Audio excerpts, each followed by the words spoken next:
that has the fragrance of the companion shall take a nation to the companion.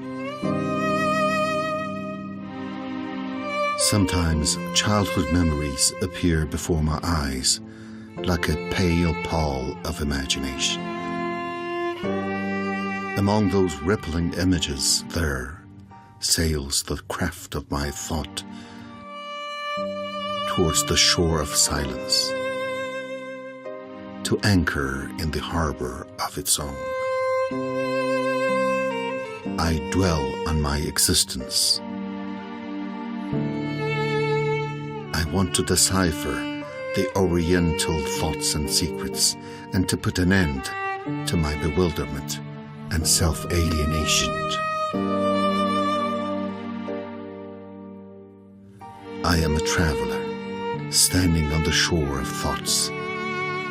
My aim, to pinpoint my lost identity.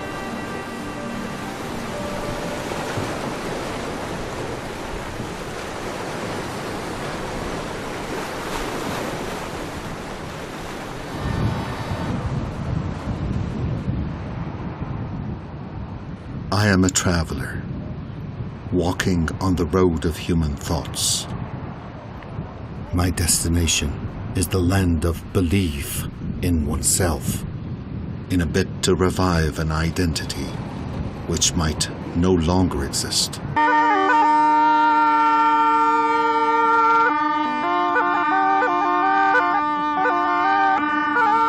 It is an identity which, like a child's toy, is played with, but in a deadly way.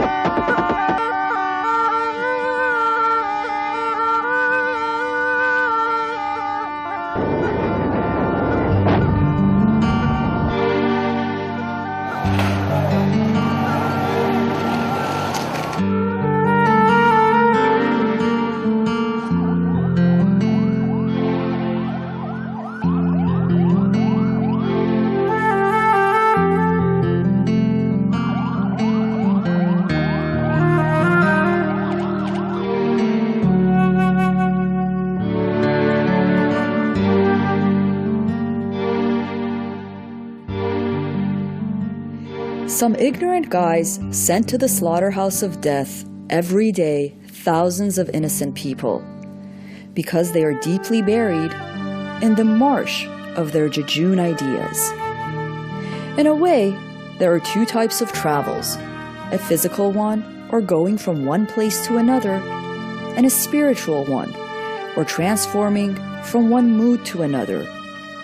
Those embarking on the first type are many in number, and those embarking on the second type are much less. My travel is a mixture of both. Within the land and the sky, a travel in time to appreciate the ideas of an Eastern philosopher, namely Allama Muhammad Iqbal, the thinker, that if his thoughts were well understood, we would not witness the ignorant behaviors by takfiri groups that are far from Islamic injunctions and humanity these days. Allama Iqbal wrote great mysteries in his books for his son, Javid Iqbal, and all others. As an old man, Javid knows it well whom his father was addressing. Javid talks to him like this. Right now, I am 90 years old. You don't address people of my age. You address young people. You like them to believe what I say. I personally cannot fully understand you. I follow a path not wanted by you. Talk to me, who is 90 years old. You feel the elderly usually talk in a desperate way. You advise that one should not be desperate. The right man is hidden in you. Go on with your search. He will surely appear. You are saying the same thing. You have not visited me. I did my best. I searched for 90 years, but I did not find that right man. Where is he then? Tell me if you know.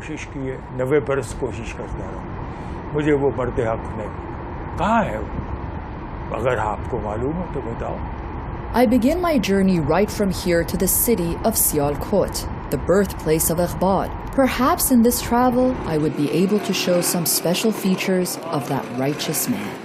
Today, Sialkot is a city in Punjab, Pakistan. The city, when Iqbal was born, was part of India. Oh, you who are familiar with me, come with me to the childhood alleys. Tread on memory's pathway. Come with me to my intimates alley. In my childhood home, on roofs quite stranger to all noises. May they be merrily remembered.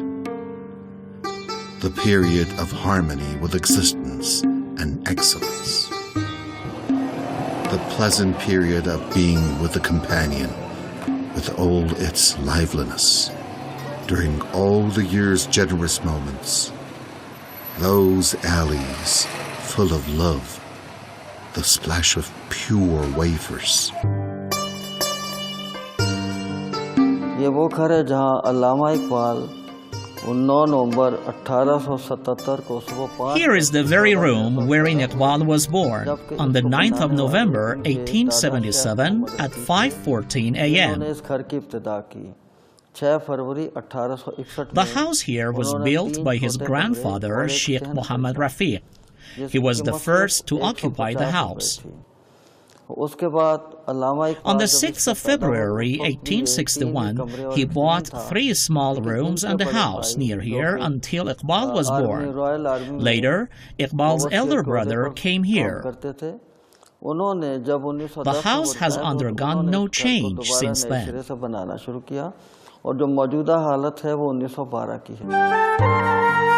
Iqbal's ancestors were high-ranking Brahmins of Kashmir.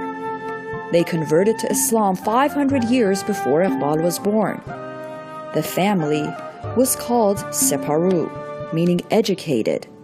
His father was a cloth dealer. Nur Muhammad's shop was frequented by great thinkers of Islamic sects. His mother, Imam Bibi, was also a religious woman. Iqbal had 1 brother and 4 sisters, all of them his senior. Rooms were built before anything else in 1861. Iqbal's family prepared the first room for the wives. There, in that room, you see a cradle and a chair.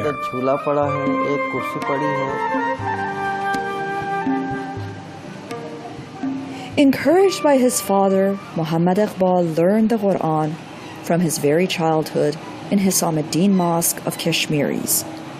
Basic lessons were learned at home, as Iqbal says this was the best period of his lifetime, because under his father's support, his thinking foundations became established.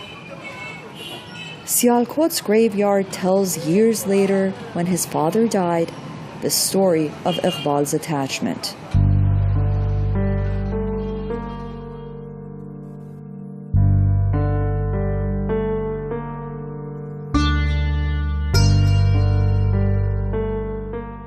So many times I have asked myself, what is existence?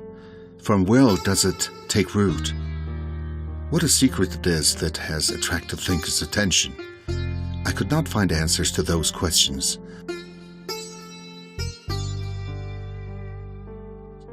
Then, many years later, when my thoughts expanded, I traveled back to my childhood to find answers to my questions.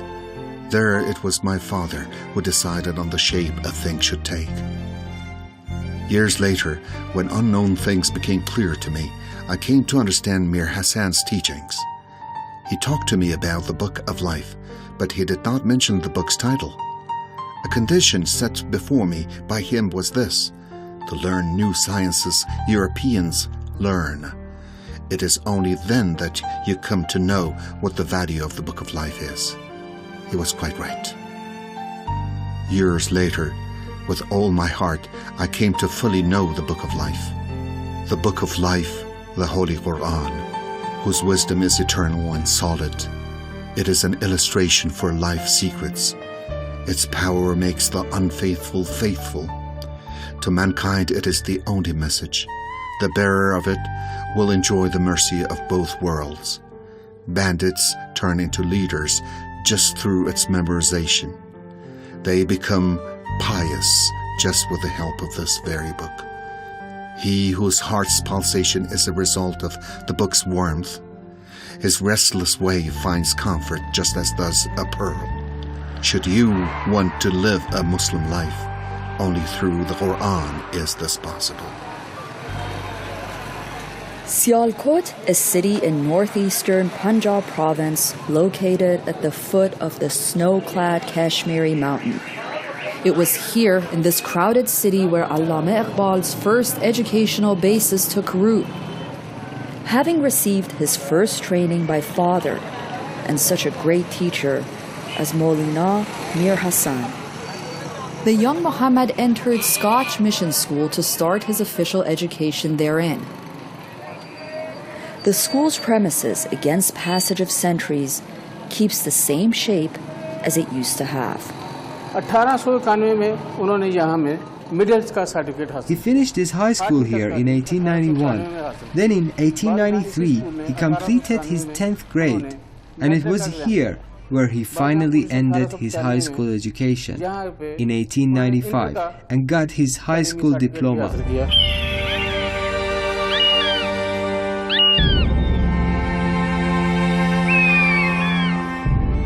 Having finished his high school in Sialkot, Muhammad Iqbal found the city too small to give him an opportunity to fly higher up in the sky. Muhammad was 18 when he finished his pre-university courses with honors, receiving 2 academic gold medals. Admitted on a scholarship, he left Sialkot for Lahore as advised by his teacher Mir Hassan. Lahore was a city southwest of his birthplace, 125 kilometers away from it.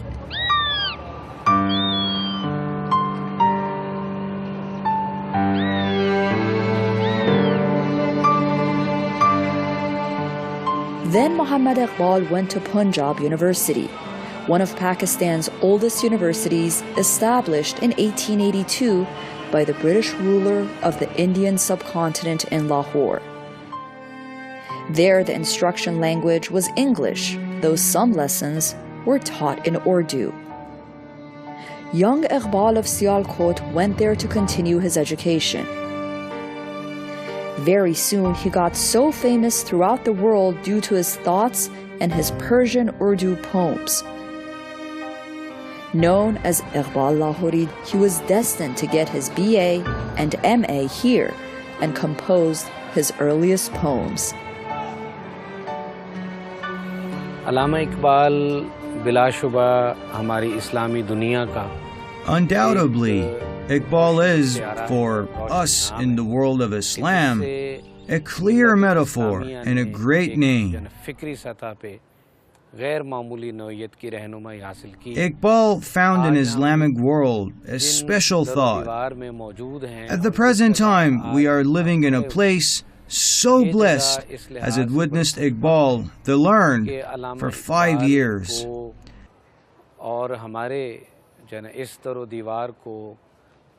At a time when Iqbal arrived here from Sialkot to enroll for BA, the state university here had this one dormitory only.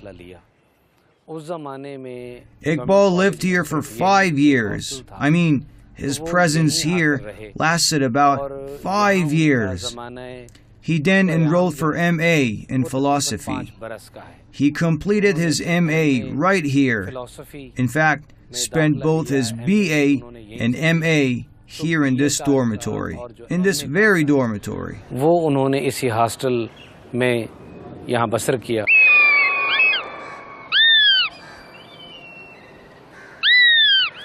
Iqbal, as it seems to me, went through 2 periods in his life. a wisdom period, and a love period. اقبال زمانی که در شبه قاره بود During the time Iqbal was still in the subcontinent, and when he had not yet left for the West, he was naturally well acquainted with Western philosophy, had deeply studied Hinduism and Islamic thoughts.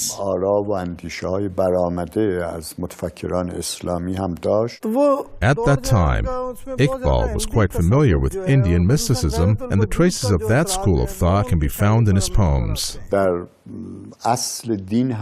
He studied in depth our religion, and with such deep knowledge, he left for the West.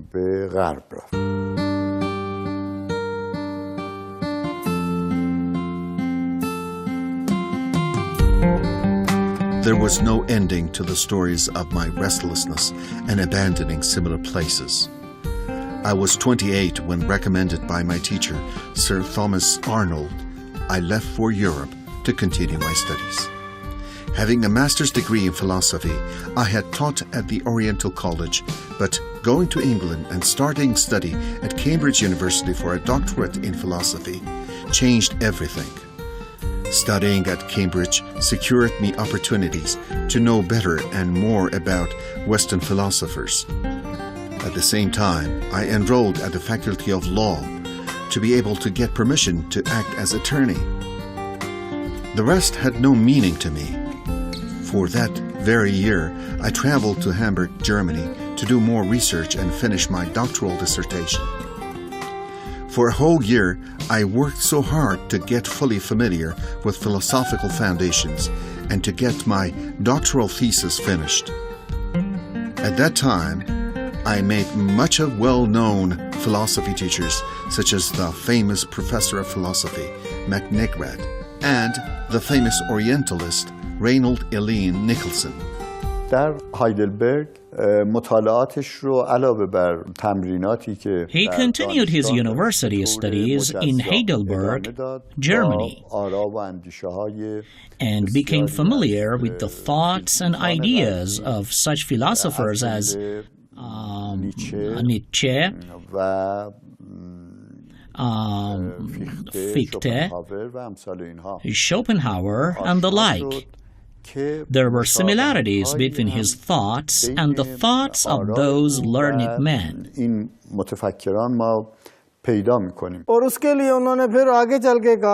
Iqbal continues to say that he was changing and thinking those days.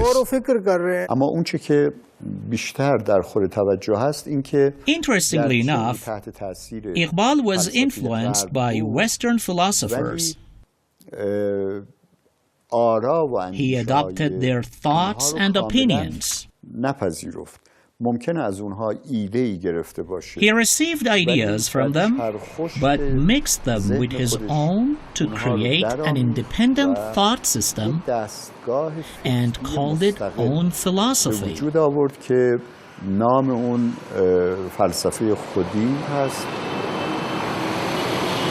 Having received his Doctor of Philosophy, Iqbal returned at the age of 31 to Lahore.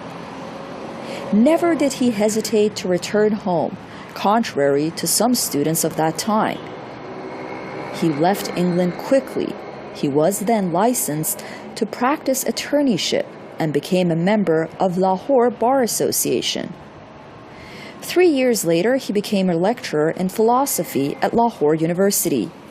He resigned after a while to exclusively practice as an attorney. This way, he was able to freely publish his thoughts. He continuously thought about finding a way to awaken Muslims taken captive by colonialism. All my life has been coincident with the Indian subcontinent's darkest days. British colonialism and now World War I. India was dominated by colonialism since the 18th century, but as World War I began in August 1914, a new form of cruelty began to cover my land. Indians went to fight a war wherein they had played no role. they were killed and killed for people who themselves were the main factor in bringing ruin and destruction to the whole world. Description of troubles brought about by those calamities is actually impossible. फिर उस ज़माने में जब 1910-11 में जो सिलसिला In 1910 and 1911 and after World War I, we see a number of liberation movements. Muslims rose against British and European colonizers. So Iqbal found himself on a well-defined route. He started composing revolutionary poems.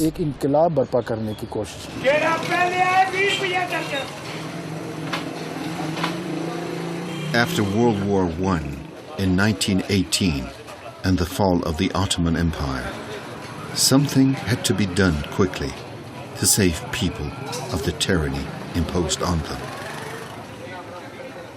I knew that a worldwide caliphate was no longer practicable. There was no agreement between Islamic unity and blind religious prejudice or extreme nationalistic ideas as promulgated by colonial powers. Unwillingly, I engaged in political activities. I tried to raise public awareness to bring about self-reliance.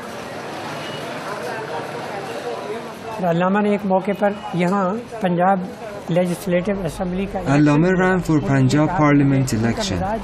As he said, he hated political activities and Muslims' needs forced him to enter the political arena. Consequently, he joined the Muslim League Party. He succeeded to become an MP for Punjab province for 3 years. During that time, he tried to solve Muslims' problems. Iqbal used to talk on such problems.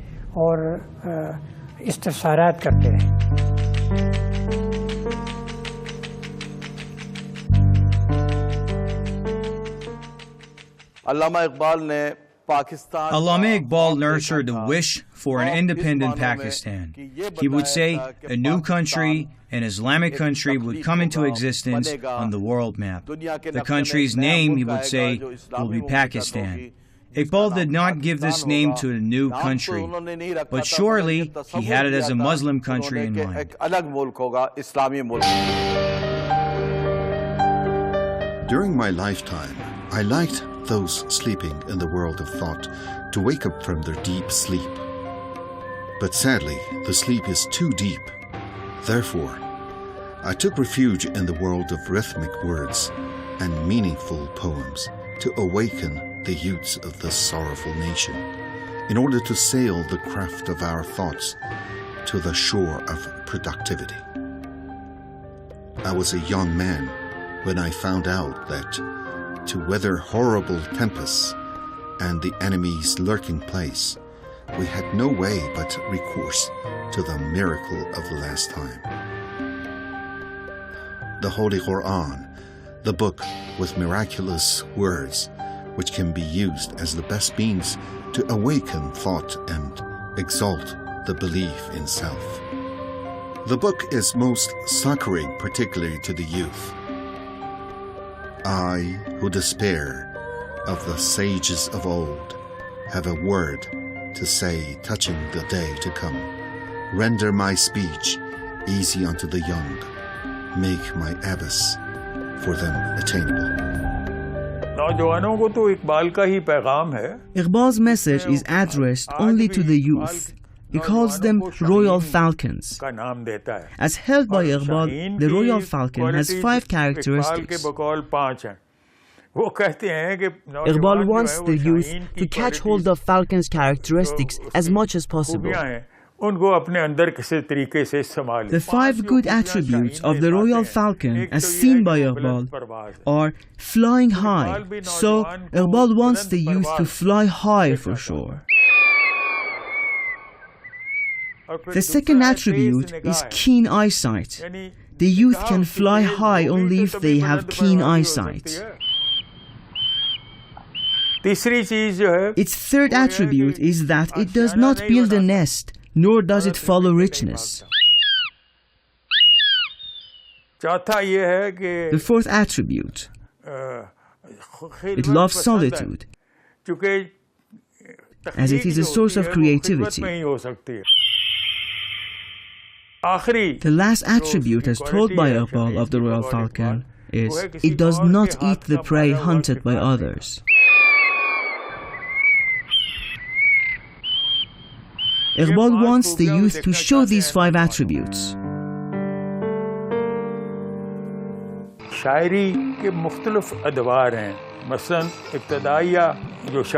Allama's poetry consists of certain periods.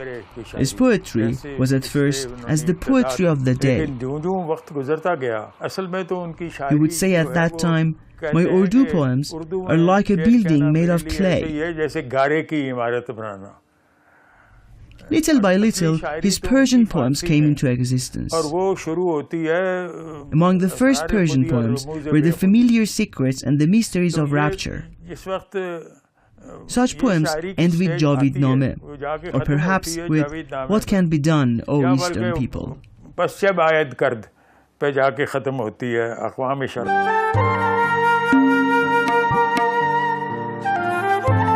Gradually, Iqbal changes from a national poet to the poet of the Islamic world. His versified story, The Familiar Secrets and the Mysteries of Rapture, is first translated into English by Reynold Nicholson and published in the region. Years later, his Javidname is translated into German and Turkish in 1957 by those who study Islam, including Anna Marie Schimmel. The book is published in Munich, Hermann Hesse. The German writer and a winner of the Nobel Prize in Literature writes an introduction to Javidname, as requested by the translator. Hesse writes, Sir Muhammad Iqbal belongs to 3 intellectual domains. His works are the outcome of these 3 intellectual domains: Indian intellectual domain, spiritual domain, and Western thoughts domain.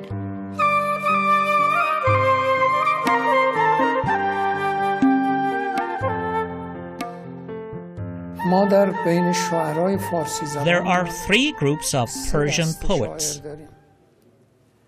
The first, those who are absolutely meaning-oriented.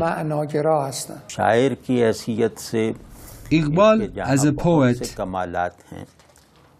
is highly accomplished. He has bridged the gap between wisdom and heart. The second, those who are pedantic. Meaning is absent in their poems. They pay attention to words and nothing more. His poems touch the reader's sensations because they are so meaningful and precede even the thoughts forming in their minds. The third, those whose poems are full of both words and meanings. From among them, we can name Hafiz and Sa'di. Such senses calm mind, imagination, and consequently heart. This is a rare attribute seen in such great poets as Hafiz and Rumi. The attribute is common in all Iqbal's poems. Allama Iqbal has mastery not only over words, but also over various meanings. Meanings which come out of him and are derived from his thoughts. His meaning-oriented poems outnumber his other types of poems, just as Rumi's. Iqbal says, "There is no comparison between the melody and me. Speaking is only a pretext. I am pulling the camel, which has no rein." Allama Iqbal, with a faith in Islam and a reasonable Gnostic faith indicating his deep certitude in God's sovereignty, moves his mind to search for secrets and mysteries of the creation. In his Islamic Gnostic poems and such verified stories as The Souvenir of Hijaz, The Eastern Message, The Familiar Secrets, and The Mysteries of Rapture, he talks about the principles of internal ontology of things, an idealization of the existential world. While his thoughts are at the height of their powers, he invites Muslims to solidify familiar philosophy exactly in accordance to monotheism, to bring about a new perspective, a new worldview into the Islamic world. So many memories are related to this house. My father came to live in this house when he was 11. Now, what sort of memory do you want me to tell you? Talking about Iqbal's thoughts reminds us of the familiar thoughts as his central train of thought. We hear Iqbal saying, to a mullah, a denier of God is an unbeliever. To me, more unbeliever is he who denies his own self. Just ask, what is Iqbal's philosophy? The answer is, the philosophy of your own. Iqbal's philosophy is in fact the philosophy of one's own, or familiar philosophy. What is familiar philosophy? That you know your origin very well.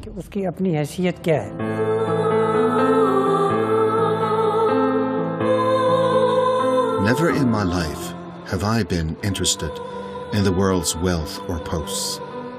I built this very house just to accept my wife's repeated requests. My wife's fate in this house had a different form. Here became a safe place for those in search of their identity. I clearly saw that most Muslims in the motherland had lost their Islamic identity, and to regain it, they need to struggle hard. This house, this quiet corner, became a place for those who wish to fly thoughts of self-belief, something much needed by all. This house originally belonged to my father, Javid Iqbal. The house title deed had already been issued to my grandmother. Upon the death of my grandmother, the deed was transferred to my father. Allama Iqbal would live here as my father's tenant. He paid the rent to my father every month or every 3 months.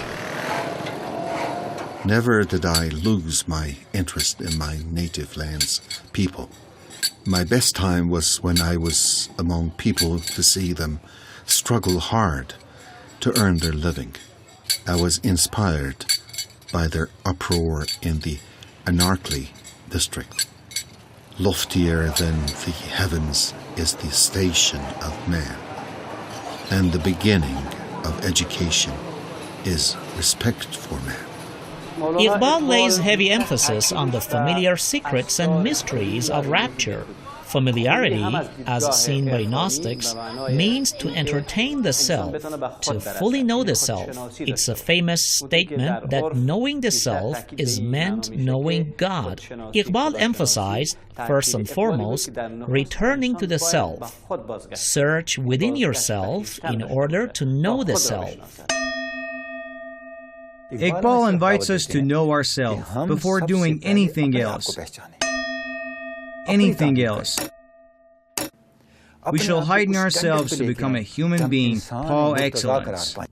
From God's own being, the self got a being so. From God's own show to self, he gave a show. About this shining pearl I know not where. It could be then without a river there. Iqbal meant to look carefully at human beings on the one hand and to look carefully at Islamic ideology on the other hand. For that very reason, we see Iqbal describing in detail the Eastern society and the essence of Islamic thought. Who is a selected man? A selected man is the one who is searched for by God. He is in a form desired by God. God wants that kind of human being. This is possible only if man searches for his self, to train himself in a desirable way, to maintain the self, to try hard to fully understand the self. This way finally leads to knowing well the Supreme Being. The greatest message of Iqbal, as expressed in his poems, is to know yourself, to turn to your own self, to know the East, not the West.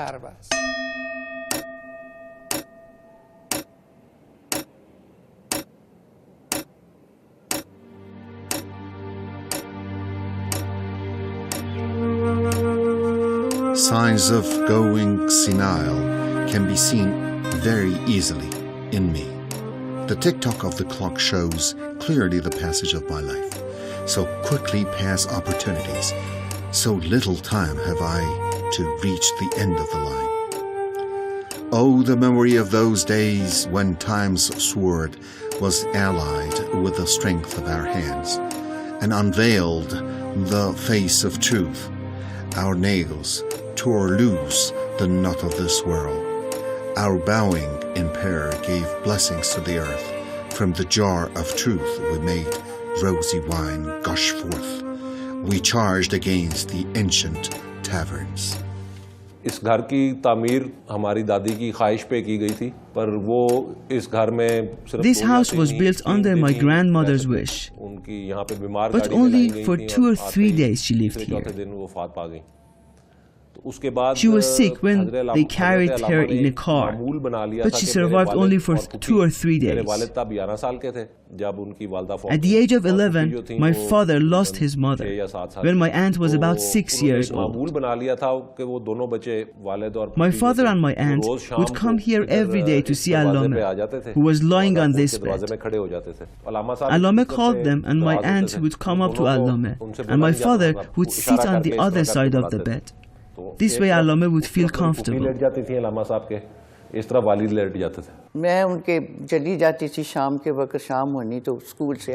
I usually went to see them after school. Allama was always lying on his bed and resting.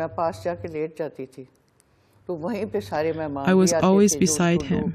Other people would also go there. इस घर में कई लोग अलामा को मिलने आ चुके हैं. कायदे आज़म Mohammad Ali Jinnah. Many came here to see him. Among them, General Muhammad Ali Jinnah, Jawaharlal Nehru, Muhammad Ali Jawhar, and many other intimate friends of Allama. अलामा साहब अपने बिस्तर पे बैठते थे और they would come here just before or after midday to have a chat with Allama about topics like poetry, philosophy, or any other things.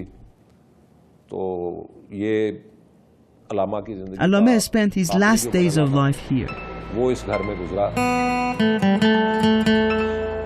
I was well aware that the main reason why India went under the yoke of British colonization was lack of knowledge of self and reliance on others. Self-awareness springs out self-dependence and internal richness. Know yourself. Know your hidden parts, nurture your parts, and create a new world, which will compensate for old shortcomings and soul defects, to pave the way for comprehensive development. It is the self which originates existence. It is self-awareness which gives birth to human values. It is the self which affects existence. What human beings see or intuit is a manifestation of the self through mysteries. The form of existence is an effect of the self. Whatsoever thou seest is a secret of the self. در اقبال آنچه که ما می‌بینیم فلسفه عینی هست. او فلسفه Iqbal's philosophy is objective and tangible. بالا یا مابعد طبیعی در واقع He pulls down philosophy from the metaphysical world to make it tangible and applicable to common people. استفاده برای حتی مردم Iqbal's philosophy is therefore a practical philosophy. اقبال یک فلسفه It can be put into practice. میشود اون رو به کار برد. O Muslims, you have to preserve your own self. You must follow God and His book, the Holy Quran. When you achieve success in making your own self, you can resist even the whole world. No one can harm you. What is the basis of survival? Survival is based on making your own self. It is the self, the nature mentioned by Quran. And this is the essence of Iqbal's thoughts. This is what Iqbal means of the concept of self. For that very reason, every member of the Islamic world should know this way of thinking, personally and socially.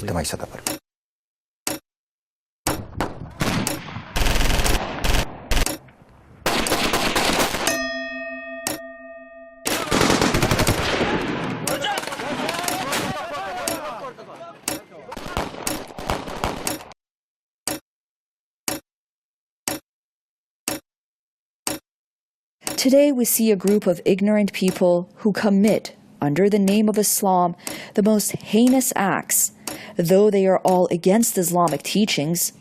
In fact, they are all Satan's companions and toys in the hands of those who want to mislead them.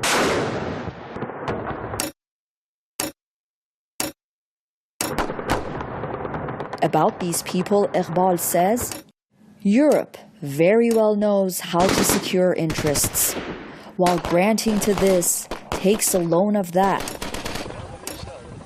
It gives sustenance to Satan in a way that leaves perplexed even God. Nowadays, there are calculated plots against Islam. The enemy is very active to destroy the Islamic world from within. I personally think that we need Iqbal's ideas about Islam now more than ever before. You are simultaneously a learned man, a Sayyid, a descendant of the Prophet. But tell me, are you a Muslim too? A Muslim is called infidel by another Muslim. It is not a non-Muslim who calls him infidel. It is a Muslim. All problems are created and spread here and there by those who are pursuing only their own interests.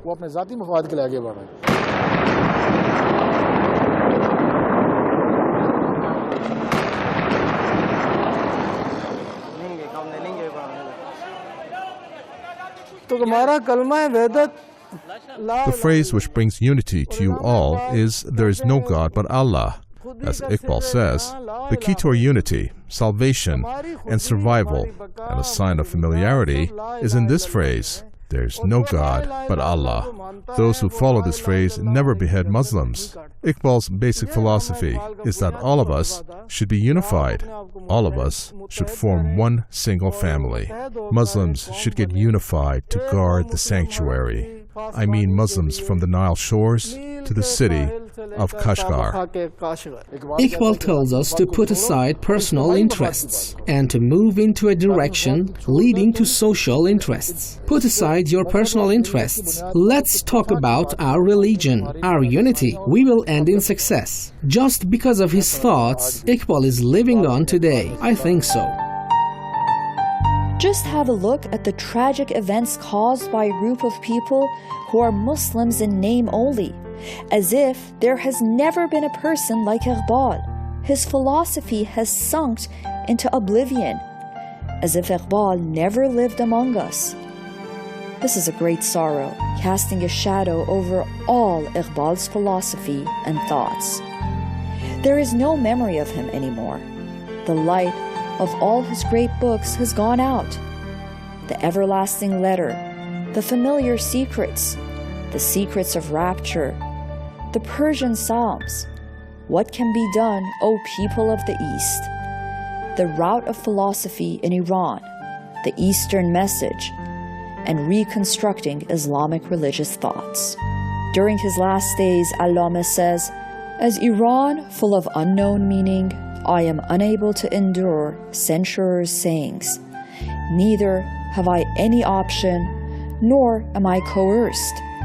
I am but a living soil, always in revolution."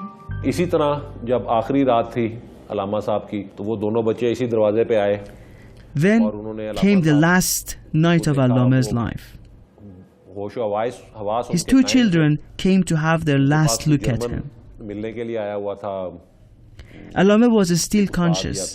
Someone from Germany had come to see him, a friend of his or his teacher. The German called the two children and hugged them. My father was leaving the room, but my aunt wasn't. She wanted to stay with him for a while.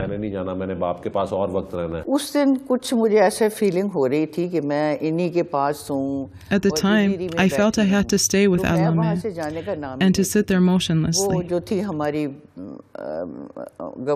Our tutor, Aunt Doris, came there to take me with her. I told her, "I will stay here at least for a while."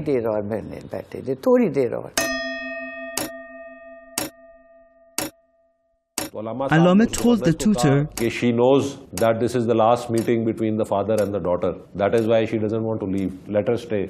Inko rehne de. She knows this is the last time she sees her father. And finally, I felt something was going to happen. For that very reason, I didn't want to leave the place.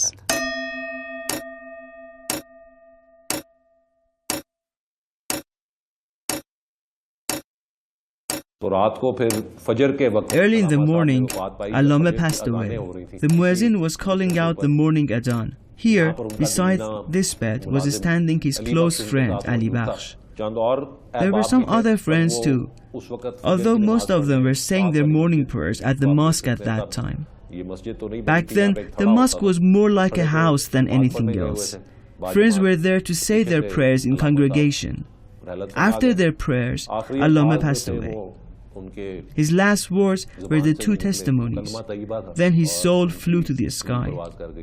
I personally suppose people like Allama will come to this world several centuries later. Allama Iqbal Lahori died at the age of 61 on April 21st, 1938, after a life of diligence and hard work. In the last moments of his life, he put his hand on his chest, telling Ali Bakhsh, his man, "I have a pain here." And upon uttering this ambiguous, meaningful remark, he bade farewell to the world. Many attended his funeral and accompanied him to his final resting place next to Masjid Shah in Lahore. On his deathbed, Allama composed this song. Does a song gone come back again? No. Does a breeze come from Hijaz? No. There finally came to an end all those days of poverty. Does a Gnostic come back a second time? No. Allama's thoughts and philosophy will remain with us forever, only if we follow him.